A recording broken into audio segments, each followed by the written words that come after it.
क्या लालू यादव का खेल ओवैसी बिगाड़ देंगे, यह भी प्रश्न पूछा जा रहा है। लालू यादव का चुनावी समीकरण मुस्लिम वोट बैंक पर बहुत हद तक निर्भर रहता है, लेकिन ओवैसी ने जब से बिहार में एंट्री की है तब से लालू यादव का समीकरण कुछ हद तक बिगाड़ दिया है।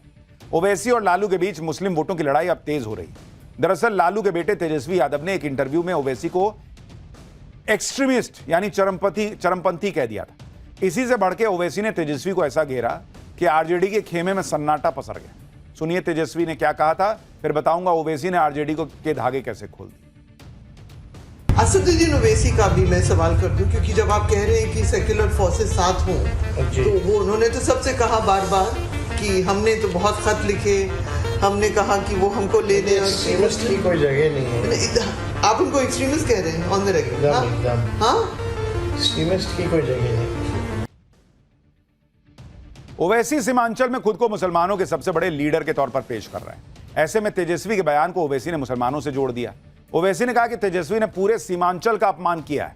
जो लोग तेजस्वी के सामने नहीं झुकते, लालू के सामने नहीं झुकते, उसको चरमपंथी बता दिया जाता है। सुनिए ओवैसी को। आज तेजस्वी कहता है ओवैसी एक्सट्रीमिस्ट है, चरमपंथी है। तेजस्वी सुनो, तुम कभी बाबा साहेब अंबेडकर का संविधान पढ़ ही नहीं सकते, मुझे मालूम।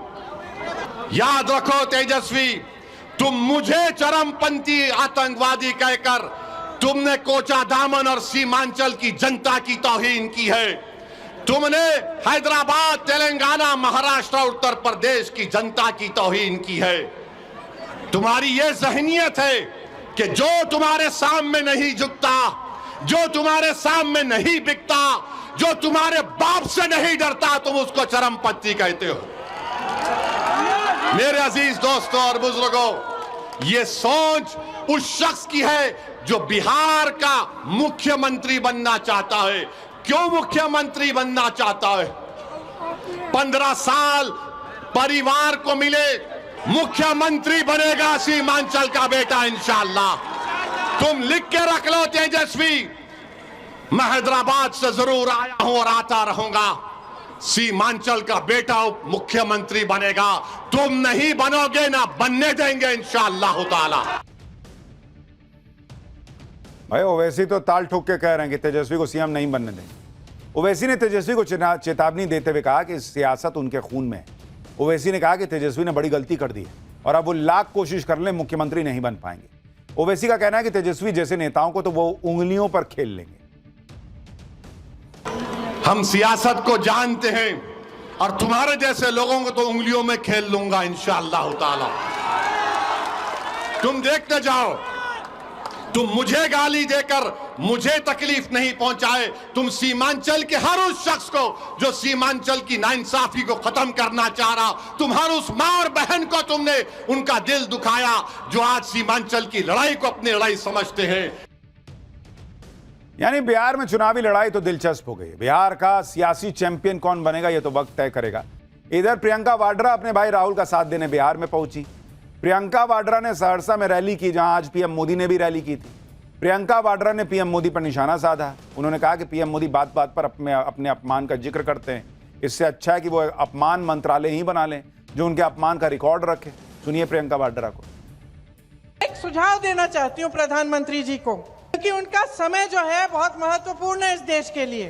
तो प्रधानमंत्री जी का जो समय है वो रोजगार दिलवाने में, विकास लाने में, बड़े बड़े उद्योगों को लगवाने में लगना चाहिए।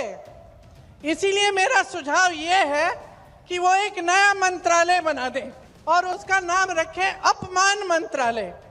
क्यों? अच्छा सुझाव है पप्पू जी। एक अपमान मंत्रालय बना दें ताकि उनका समय व्यर्थ ना हो। वो बड़ी बड़ी सूचियां निकाल देते हैं कि हमें इसने गाली दी, उसने गाली दी, इसने हमारा अपमान किया। तो खुद क्या बैठ के सूची बनाएंगे, अपमान मंत्रालय बना देगा। अच्छा, प्रियंका वाड्रा देखिए कह रही हैं प्रधानमंत्री जी लगा रही हैं, तू तड़ाक नहीं कर रही हैं, उनके इस तरह से बोल रही हैं। तो भाई को भी तो सिखा सकती हैं। जो बोलते हैं नरेंद्र मोदी को कि मोदी ये करेगा, मोदी ने कर दिया, इस तरह की भाषा जब तू तड़ाक की बोलते हैं तो लोग कहते हैं कि भाई ये क्या है, ये अपमान कर रहे हैं। खुद इतने संस्कार के साथ बोल रही हैं, वैसे ही अगर बाकियों को भी बोल देंगी बोलने के लिए तो अपमान की बात ही नहीं होगी, लेकिन बनवा रही हैं अपमान मंत्रालय, मतलब मंत्रालय बना लीजिए, अपमान तो होता रहेगा।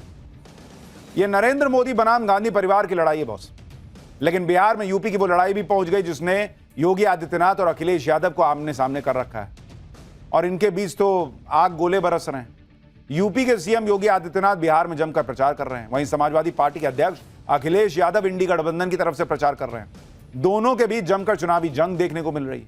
सीएम योगी ने आज कहा कि इंडी गठबंधन में 3 बंदर हैं, पप्पू, टप्पू और अप्पू, जो ना अच्छा सुन सकते हैं, ना अच्छा देख सकते हैं, ना ही अच्छा बोल सकते हैं। सीएम योगी के इस बयान पर अखिलेश यादव ने कहा कि बीजेपी में गप्पुओं की भरमार है।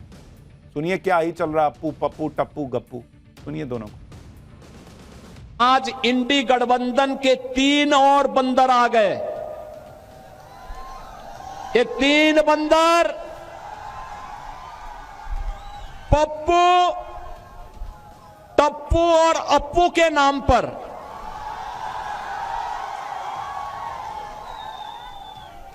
पप्पू, टप्पू और अप्पू के नाम पर पप्पू सच बोल नहीं सकता, अच्छा बोल नहीं सकता, टप्पू अच्छा देख नहीं सकता और अप्पू सच सुन नहीं सकता।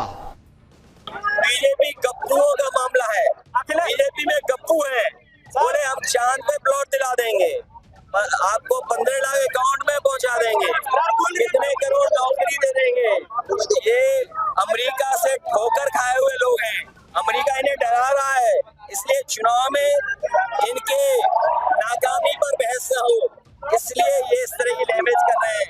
इस बीजेपी में बड़े बड़े गप्पू हैं और उनके चप्पू हैं हमारे। क्या ही पॉलिटिक्स चल रही है। एक मुख्यमंत्री हैं, एक पूर्व मुख्यमंत्री हैं, अप्पू, पप्पू, टप्पू, गप्पू, चप्पू चल रहा है। ये सीरियसनेस है पॉलिटिक्स की। और योगी आदित्यनाथ तो मुख्यमंत्री है ना बॉस, मुख्यमंत्री की ये भाषा है कि 3 बंदर आए हुए हैं, आप अपने ओपोनेंट को बंदर बोल रहे हैं। यही बीजेपी के 3 नेताओं को कोई बंदर बोल देगा तो क्या कीजिएगा फिर? प्रचार कर रहे हैं, पॉलिटिक्स की बात कीजिए, क्या होगा नहीं होगा। अखिलेश और योगी का महामुकाबला बिहार में पहुंच गया है, तो एक और महामुकाबला बिहार में चल रहा है और वो है मुकाबला नरेंद्र मोदी और लालू यादव का। मोदी के रोड शो के जवाब में आज लालू प्रसाद यादव ने भी रोड शो निकाला। इसी के साथ आज बिहार चुनाव में लालू यादव की भी एंट्री हो गई।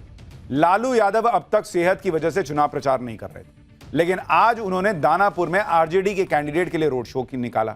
यहां से आरजेडी के रीतलाल चुनाव लड़ रहे हैं, जो फिलहाल जेल में है। रोड शो के दौरान लालू यादव गाड़ी के अंदर से लोगों का अभिवादन कर रहे थे। लालू यादव ने कहा कि इस बार महागठबंधन की लहर है और युवाओं की सरकार बनेगी। देखिए वहां क्या माहौल। लालू यादव आज पहली बार बिहार विधानसभा चुनाव प्रचार में निकले हैं और आप देखिए रोड शो करते हुए लालू यादव दानापुर विधानसभा चुनाव में अपना प्रचार कर रहे हैं। आप तस्वीरों में देखिए लालू यादव यहां पर आप देख पा रहे हैं, वो इस गाड़ी में बैठकर जो दानापुर से रीतलाल राय जो आरजेडी के उम्मीदवार हैं वो अभी जेल में है और उनके लिए चुनाव प्रचार करते लालू यादव आप तस्वीरों में देख सकते हैं। महागठबंधन को जिताना है, युवा का सरकार बनाना, काफी लहर है, सब लोग एकजुट होकर जिताना है। महागठबंधन को जिताना है, युवा का सरकार बनाना। अब आप देखिए कि लालू यादव एक व्यक्ति का प्रचार करने निकले, रोड शो करने निकले, तो वो भी जेल में है। अब जंगल राज का आरोप नहीं लगेगा कि मतलब प्रचार भी उसका कर रहे हैं जो जेल में।